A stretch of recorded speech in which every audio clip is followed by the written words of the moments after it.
My name is Caroline Whitman, and for the longest time I believed I was living a fairy tale. I was 38, a published author living in a brownstone apartment in Manhattan with my husband Mark, a financial consultant whose voice could melt away my stress in seconds. He had a way of saying my name, soft and slow, like a promise. Every morning started with a kiss on the forehead and coffee, just the way I liked it. Every evening ended with him whispering, I was his world. I believed him until one night, everything changed. It was close to midnight. I woke up to an empty bed. At first, I assumed Mark had gone downstairs to grab a snack or check on something. I rolled over, thinking I would drift back to sleep. Then I heard it, a voice. His voice. It was coming from his home office. Low, serious, calculated. She still doesn't suspect anything, he said. I froze for a moment. I couldn't breathe. The air felt thick and my heart started pounding like a drum in my chest. I sat up, listening harder. Everything's going as planned. Almost done, he continued. I tiptoed to the hallway, pressing myself against the wall near his office door.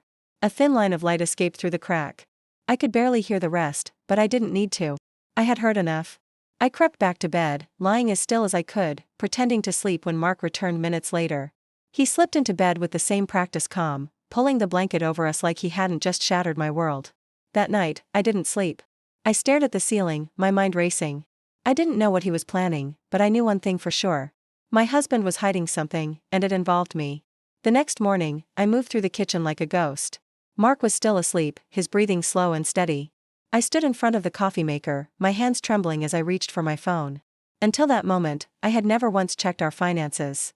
Mark always handled everything. Bills, savings, investments. I trusted him. I thought that was what a good wife did. But trust one was learning could be the first step toward losing everything. I opened the banking app. My breath caught. Transaction after transaction flashed on the screen. $500 here, $1,000 there, $750, $2,000. Dozens of withdrawals over the past 3 months. Nothing enormous on its own, but together they painted a picture, a very ugly one. I gripped the edge of the counter, trying to steady myself. Then came the voice behind me. Checking the account this early, Mark's tone was casual, but I caught the flicker of surprise in his eyes as he leaned against the doorway, rubbing the back of his neck. Just being curious, I said, trying to sound nonchalant. Some of these charges look unfamiliar. He walked over, poured himself a cup of coffee, and gave me a practiced smile. Oh, those just a few small investments. I must forgotten to mention them. He took a sip without meeting my eyes. Something inside me snapped. It wasn't anger. Not yet. It was something colder, something sharper. I nodded slowly, pretending to accept his explanation. But I was watching him now, not with love, not with trust, but with clarity. Every casual shrug, every deflection was another crack in the image I had once believed in. That night, I noticed more. He was on his phone constantly, always turning it face down, always stepping out to take calls. And when I asked what he was working on, he would smile and say, just business. Nothing for you to worry about. But I was worried deeply. And that worry was turning into resolve. I wasn't going to wait around to find out what he was planning. I needed answers, and I needed them fast. 2 days later, I got my chance. It was a quiet evening. Mark had just finished dinner and said he was going to take a shower. Normally, he would carry his phone with him everywhere like it was an extension of his body. But tonight, for the first time, he left it on the dining table. I stared at it. My heart pounded in my chest like a warning bell. I waited 30 seconds, then 60. I heard the water running upstairs and I reached for it. His phone was unlocked. My fingers trembled as I scrolled through the recent messages. Most were harmless work-related reminders, casual chats. But then one message thread stood out. No contact name, just a number.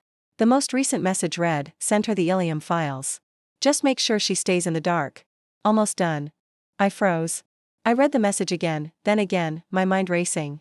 Ilium files and make sure she stays in the dark. Who was her? Was it me? Was he sending someone something about me? My stomach turned. I placed the phone back exactly where he had left it, careful not to disturb anything. Then I walked to the kitchen, splashed cold water on my face, and tried to slow my breathing. The sound of the shower was still going. I had a few more minutes, but I couldn't stop thinking. Mark wasn't just lying. He wasn't just cheating. He was planning something big, and I was the target. Later that night, when he got into bed, he kissed my forehead like always. You okay? He asked, his voice soft. I nodded and smiled faintly, just tired. Inside, I was screaming. He didn't know that I had seen the message. He still believed I was in the dark. That was his mistake, and I planned to use it. The next morning, as soon as Mark left for work, I called Anna. Anna Prescott wasn't just my best friend from college. She was also a brilliant estate attorney. We had lost touch for a few years but reconnected last summer over coffee. I never imagined I'd be calling her like this when she picked up. I didn't waste time. My voice shook as I told her everything Mark's late. I whispers the hidden transactions. The message about the Ilium files. She listened quietly. When I finished, she asked just one question. How much money are we talking? Close to 500 million, I said.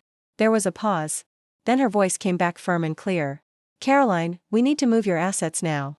I felt my knees weaken, so I sat on the edge of the couch. Are you sure? I whispered. Yes, if you wait, he'll make his next move. We'll create a trust in your name. It'll be legally protected. He won't be able to touch a dime. I swallowed hard.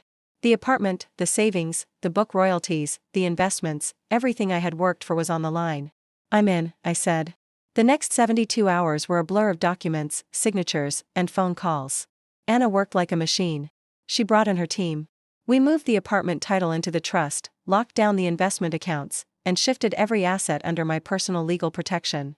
By the time Mark got home on the third day, I had done what I never thought I would have to do to defend myself from the man I once trusted with my life. He walked through the door carrying takeout, wearing his usual charming smile. Thought we'd have Thai tonight, he said cheerfully. I nodded and took the bag from his hand. He had no idea everything had changed. The papers were signed, the money moved, the fortress built. He could try whatever he wanted, but he would never get near my assets again. And I wasn't going to warn him. Let him believe I was still asleep. Let him make the next move because now I was ready. 4 days later, Mark made his move. It was a Friday evening. He came home earlier than usual, dressed in one of his tailored suits. He looked calm, almost smug as he set his briefcase down and sat across from me at the dining table. We need to talk, he said, sliding a folder toward me. I didn't flinch. I opened it slowly, revealing the documents inside. Divorce papers. I think it's for the best, he continued, his voice rehearsed. We've grown apart. I don't want things to become more painful. I looked up at him, keeping my face unreadable. Really? I asked. He hesitated for a second, just long enough for me to see the flicker of uncertainty behind his eyes. Then he nodded. Yes, it's better this way.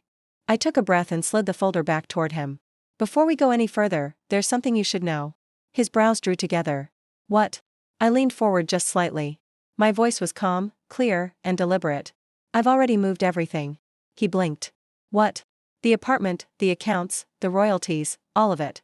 It's in a protected trust now. You can't touch it. The color drained from his face. You. What do you mean? I said, my tone steady. You don't get to walk in here, hand me divorce papers, and walk away with half of my life. His jaw tightened, his hand clenched around the edge of the folder. You can't do that. I already did. He stared at me for a long moment, searching for some sign of weakness. But I didn't give him one.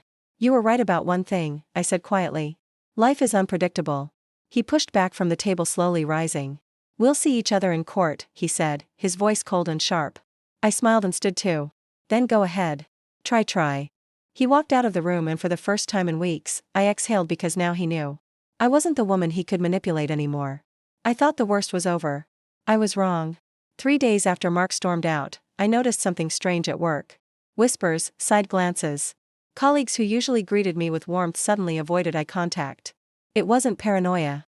It was too consistent. Then my assistant Rachel walked into my office, her face pale, holding a printout. I think you need to see this. It was a screenshot from an anonymous online forum.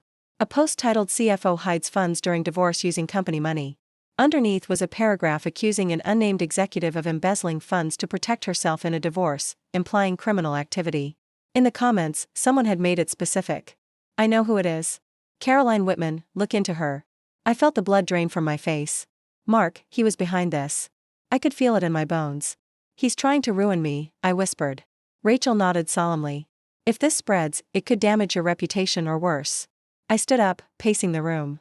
I had spent years building my name, my credibility. I had climbed every step on my own merit. No shortcuts, no favors. And now, one lie could tear it all apart. I need to call Anna, I said, grabbing my phone. That evening, I sat across from Anna at her office. She listened as I laid out what was happening, my voice shaking with a mix of fear and fury. This isn't just personal anymore, I said. He's trying to destroy me professionally. Anna leaned back, fingers steepled. He's playing dirty, she said, trying to force you into a settlement. He wants to scare you into giving up. I looked her dead in the eye. I'm not backing down. She nodded, already drafting a letter. First step, a cease and desist. If he pushes this further, we'll sue for defamation and reputational harm. A small spark of hope ignited inside me. He wanted to wear me down with lies. But he had underestimated one thing. I wasn't afraid of the truth. And I wasn't going anywhere. Just when I thought I had seen all of Mark's tricks, he went even lower. 3 days later, Anna called me into her office. Her tone was clipped. Serious. He just filed a lawsuit, she said as I walked in. He's accusing you of financial fraud. My heart sank. What? He claims you illegally moved marital assets. He's alleging you embezzled funds from your joint accounts. I slumped into the chair across from her. He can't be serious. He is, and there's more, Anna said grimly. She slid a file across the desk. He's not alone. He filed with a co-plaintiff. I opened the folder. The name hit me like a punch to the gut. Elamaro. It was the name from the text message. The one I had read on Mark's phone. Who is he? Anna crossed her arms. A known fraudster. He's been linked to multiple cases involving forged documents. No convictions yet, but a long trail of suspicion. I flipped through the documents. They were detailed, filled with numbers and fake transactions, some even mimicking my signature. These aren't mine. I said, my voice rising. These are fabrications. Anna nodded. We know, but we have to prove it. And fast. My hands clenched into fists. All the fear I've been carrying turned into fire. He's trying to bury me in lies again. Anna's eyes narrowed. Then, let's make sure those lies collapse on top of him. She handed the file to a forensic finance expert. For the next week, we worked nonstop gathering real transaction records, tracing digital footprints, verifying every move I had made. I barely slept, but I kept going because this wasn't just about money anymore. This was about my name, my integrity, and my right to defend what was mine. By the end of the week, we had everything we needed. The expert traced the false documents to Ilya's firm. The dates didn't match. The signatures were off, and most importantly, there was no paper trail connecting those fake transactions to any of my real accounts. Mark had thrown everything he had at me. But the truth was stronger, and it was on my side. A month later, we walked into court. Anna was calm, sharp as ever. I sat beside her, dressed in navy, my shoulders back, my hands steady. Across the room, Mark looked like a shadow of the man I once knew. Angry, twitchy, unprepared. The judge reviewed the case carefully. Our documentation was airtight. Ilya never showed up. The moment the ruling was read aloud, I closed my eyes, not out of relief, but out of finality. The court dismissed Mark's claims. He was denied access to any part of my trust. His defamation tactics backfired, and instead of winning anything, he was ordered to cover my legal fees. After the hearing, he tried to approach me in the hallway. You didn't have to do this, he said, voice low. I looked him straight in the eye. No, Mark, you didn't have to do this. Then I walked away for good. In the weeks that followed, I picked up the pieces of my life slowly, carefully. I returned to writing.